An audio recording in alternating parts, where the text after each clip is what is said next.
तो Indian coast guard 2/2022 का form आने के बाद बहुत सारे बच्चों में बहुत सारी कौतूहल है और लगातार आप हर मंच से बहुत सारे प्रश्न पूछ रहे हैं और बहुत सारे डाउट्स हैं आपके जो लगातार आप मेरे से क्लियर करना चाहते हैं। तो सबसे पहला डाउट और कन्फ्यूजन जो बच्चों को मेरे सामने निकल के गया वो था कि सबसे पहला क्वेश्चन सर बच्चों ने पूछा कि क्या सर हम 2 पोस्ट के लिए अप्लाई कर सकते हैं। मुझे लगता है बड़ा प्रश्न है क्योंकि जीडी भी है, डीबी भी है, यांत्रिक भी है, तो ये प्रश्न आपका पूछना बिल्कुल लाजमी है कि आप 2 पोस्ट के लिए अप्लाई कर सकते हैं। नहीं, तो मैं इसका आंसर ये दूंगा कि नहीं, आप केवल 1 पोस्ट के लिए अप्लाई कर सकते हैं। किसी पोस्ट के लिए ही अप्लाई करना आपको, इधर आप टीबी के लिए अप्लाई करें, जीडी के लिए अप्लाई करें, या फिर आप यांत्रिक की क्वालिफिकेशन को अगर पूरा कर रहे हैं, दैट मीन 10th के बाद डिप्लोमा कोर्सेज आपने कर रखा है, तब आप जाके यांत्रिक के लिए अप्लाई करेंगे। तो आज से एक कंफ्यूजन बिल्कुल खत्म कर दीजिए कि आप पर्टिकुलरली एक जो है ब्रांच के लिए ही अप्लाई कर सकते हैं। बात करें डीबी ब्रांच की तो 10th पास कैंडिडेट इसमें अप्लाई कर सकते हैं।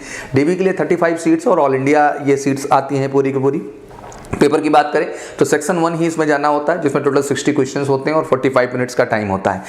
अल्टीमेट जो सबसे अहम चीज़ होती है इन एग्जाम्स में टाइम मैनेजमेंट, जो आपको बहुत बेहतर करना है और स्कोर भी आपको अच्छा करना है। अगर आप वाकई में एक परफॉर्मर के तौर पे निकल के आना चाहते हैं तो आपका 60 में अबव 50 स्कोर होना चाहिए। अगर आप अबव 50 स्कोर कर रहे हैं तो आप अपनी पोजीशन को श्योर शॉर्ट कर रहे हैं। तो ये बहुत ज़रूरी है कि आप एक माइंड सेट बना ले अपना कि आपको इसमें 90% के आसपास स्कोर लेके चलना है। अगर वाकई में अपनी श्योर शॉट आप स्टेज 2 में और फाइनल स्टेज 3 में आईएनएस शिल्का का हिस्सा बनना चाहते हैं। तो अगला प्रश्न जो बच्चों का मेरे साथ रहा, उससे पहले मैं जीडी के विषय में बात कर लूँ। जीडी की बात करें तो जीडी जो है 12 कैंडिडेट्स के लिए, जीडी के लिए टोटल सीट 260 है जो कि ऑल इंडिया वैकेंसीज के आधार पे हैं। जीडी के पेपर की बात कर लें तो इनके 2 सेक्शन हो जाते हैं। सेक्शन 1 जो 60 क्वेश्चन 45 मिनट वो तो फिक्स है, वो तो सबके लिए है, चाहे आप डीबी के लिए जाएं, चाहे जीडी के लिए जाएं, चाहे यांत्रिक के लिए जाएं। बट आप जब जीडी की बात करते हैं तो सेक्शन 1 के साथ साथ यहाँ सेक्शन 2 भी बढ़ जाता है, जहाँ 25 क्वेश्चन मैथ के और 25 क्वेश्चन फिजिक्स के हो जाते हैं। 50 क्वेश्चन आपके होते हैं और 30 मिनट्स का भैया आपके पास टाइम होता है। तो लाजमी सी बात है, अगर हम पेपर 1 ना कह के सेक्शन 1 और सेक्शन 2 को देखें तो दोनों में एक ही प्रेशर दिखाई देता है। 60 question time is 45 minutes and 50 question and time is 30 minutes. और कहीं नहीं कि अगर कट ऑफ एंड स्कोर की भी हम बात कर लें तो एग्जैक्टली आज के टाइम में आप 80% से नीचे स्कोर करके अपनी श्योर शॉर्ट सीट नहीं बना सकते हैं। जिस तरह से कट ऑफ साल दर साल बढ़ता जा रहा है और चाहते हैं कि वाकई में उन 260 सीटों में आप अपनी पोजीशन को एश्योर करें, तो ज़रूरी है कि आप सेक्शन 1 में भी ठीक ठाक स्कोर करें और सेक्शन 2 में भी ठीक ठाक स्कोर करें, क्योंकि दोनों का बेहतर स्कोर ही आपकी सफलता को वहां पर सुनिश्चित कर सकता है। तो इस तरह से बच्चों को जरूरी है कि इसमें 2, अब बच्चे अक्सर पूछते हैं कि सर पेपर पैटर्न में क्या रहता है, क्या चीजें हैं। तो लाजमी सी बात है कि सेक्शन 1 में पूरा का पूरा आपका अर्थमेटिक है, रीजनिंग है, आपका जीके है, आपका इंग्लिश है और जनरल साइंस के क्वेश्चंस होते हैं। वहीं सेक्शन 2 में प्योर मैथ एंड फिजिक्स। आप मोटा मोटा समझे कि इंडियन नेवी का जो हमारा स्टैंडर्ड है एग्जामिनेशन का, दैट मीन जैसे नेवी एसआर आर्टिफिशियल अप्रेंटिस का आप एग्जाम देते हैं तो सेम पैटर्न में आपको वही मैथ फिजिक्स और इंग्लिश और जीके का कॉम्बिनेशन यहाँ पर देखने का पूरा मिलता है। और अर्थमेटिक रीजनिंग के रोल को हम डिस्कस कर लें तो बिल्कुल रागा स्टैंडर्ड का होता है। तो एक तरीके से आप समझें कि एक इंडियन नेवी की तैयारी करने वाला बच्चा है, एक इंडियन एयरफोर्स की तैयारी करने वाला बच्चा इंडियन कोस्ट गार्ड के लिए भी एलिजिबल है, और इंडियन कोस्ट गार्ड की तैयारी करने वाला बच्चा इंडियन नेवी और इंडियन एयरफोर्स के लिए भी एलिजिबल है। दैट मीन हम जब air force, navy and coast guard को देखते हैं तो एक ही जोन और एक ही प्लेटफॉर्म पर दिखाई देते हैं। हाँ, स्पेसिफिक जरूरी ये होता है कि आप कोस्ट गार्ड जैसे एग्जाम के प्रिपरेशन में जा रहे हैं तो ज़्यादा से ज़्यादा उनके मॉक टेस्ट अप्रोच करें। आप कोस्ट गार्ड जैसे एग्जाम के प्रिपरेशन में जा रहे हैं तो बहुत जरूरी है कि आप उसके ओरिएंटेड जो है क्वेश्चंस अप्रोच करें। And we feel proud being a major Kalsi classes के जबरदस्त हमने ऑफलाइन क्लासरूम प्रोग्राम बना रखा है इंडियन कोस्ट गार्ड के स्पेशल बच्चों के लिए। बिल्कुल आइए, एक जबरदस्त मौका है, जम के प्रिपेयर करेंगे आपको और इस तरह के प्रिपरेशन होगी कि आप नेवी के लिए भी तैयार होंगे, एयरफोर्स के लिए भी तैयार होंगे और इंडियन कोस्ट गार्ड के लिए भी तैयार होंगे। बेहतर बुक्स मिलेंगी एमकेसी पब्लिकेशन से जो कि बिल्कुल कोस्ट गार्ड ओरिएंटेड डिजाइन की गई हैं।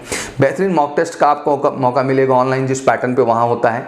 एमकेसी का अपना ऑनलाइन लैब है जहाँ सेम सॉफ्टवेयर पे उसी कंप्यूटर बेस्ड टेस्ट प्रोसीजर को आप पूरी तरह से यहाँ एक्सपीरियंस करने का मौका पाएंगे। और स्टेज 2 जैसे जानते हैं कि आप फिजिकल फिटनेस टेस्ट का ही है पूरा का पूरा, तो उसको लेकर भी मैं बता देना चाहता हूँ कि जबरदस्त मदन मोहन मालवीय स्टेडियम में आपकी फिजिकल ट्रेनिंग होती है और आपको फेज 2 के लिए भी हम बेहतर कर देते हैं। और फेज 3 मतलब आपका हम मेडिकल की बात कर लेंगे, जहाँ स्टेज 3 मेडिकल है जो कि आईएनएस शिल्का के अंतर्गत है। उसके लिए भी मेजर कलसी ही इकलौता संस्थान है इस देश का जहाँ major Kalsi health care centre के माध्यम से आपको जबरदस्त सर के बाल से लेकर पैर के नाखून तक टेस्टिंग होगा, और जहाँ हर चीज़ के एक्सपर्ट्स अलग हैं, एनटी अलग हैं, डेंटल वाले आपके अलग हैं, आर्थो के अलग हैं, आई स्पेशलिस्ट अलग हैं, फिजिशियन अलग हैं, पूरा ईजी ईसीजी टेस्ट अलग है, पैथोलॉजी के टेस्ट अलग है, सारे इंस्ट्रूमेंट सारे पैटर्न पे अगर एक एक्चुअल मेडिकल टेस्टिंग प्रोसीजर के इस देश में बात की जाएगी तो that is only major Kalsi health care centre. तो मैं गर्व से कह सकता हूं कि मेजर कलसी क्लासेस का हिस्सा बन करके आप अपने तीनों स्टेज 1 में भी बेहतर करेंगे, स्टेज 2 में भी बेहतर करेंगे और स्टेज 3 में भी बेहतर करेंगे। और कहते हैं तीनों स्टेज बेहतर है तो आपको आईएनएस शिल्का का हिस्सा बनने से कोई नहीं रोक सकता है। तो इस बार एग्जाम भी शेड्यूल है आपका 25 से 30 मार्च के बीच में, तो फिर समय किस बात का, इंतजार किस बात का, फटाफट उठिए। मिनिमम 60 स्ट्रेंथ के साथ हम बैचेस रन करते हैं, बेहतरीन डाउट काउंटर्स भी अवेल कराते हैं, क्योंकि हमारा मानना है कि जितना इंडिविजुअल फोकस होगा और जितने आपके डाउट्स और जितने भी आपकी समस्याओं का बेहतर निदान होगा, उतनी ज़्यादा आपके सफलता के चांसेस बढ़ जाते हैं। और वाकई में मेजर कलसी क्लासेस का हमेशा से सफलता का जो रिकॉर्ड रहा है वो बेहतर रहा है, और आप भी आकर के उस कड़ी में जुड़ करके अपनी सफलता को 100% बेहतर बना सकते हैं। आइए अगला प्रश्न होता है कि सर मिनिमम पासिंग मार्क्स में कोई इंटरेस्ट नहीं है, आपको 80% का एक आंकड़ा सेट करके लेना है। एग्जामिनेशन दोनों भाषा में है, दैट मीन हिंदी और इंग्लिश दोनों में होगा। बच्चे अक्सर पूछते हैं कि सर कहीं एग्जाम एक भाषा में तो नहीं होगा, नहीं ऐसा नहीं, एग्जाम दोनों ही भाषा में हो। अगला सवाल, सर कास्ट सर्टिफिकेट जरूरी है कि नहीं, अगर जरूरी है तो ऑल इंडिया वाला चाहिए, स्टेट वाला, ये प्रश्न अक्सर बच्चे पूछते रहते हैं। तो आपको बता दूं, अगर आप SC ST OBC EWS से आते हैं तो एग्जाम में अप्लाई करने के लिए कास्ट सर्टिफिकेट जरूरी है, और वो भी ऑल इंडिया लेवल का। ध्यान रखिए, कभी स्टेट लेवल का नहीं, ऑल इंडिया लेवल का। इसका फॉर्मेट आपको ICG की वेबसाइट पर जो है मिल जाएगा, वेबसाइट से डाउनलोड करके कास्ट सर्टिफिकेट आप बनवा लीजिए।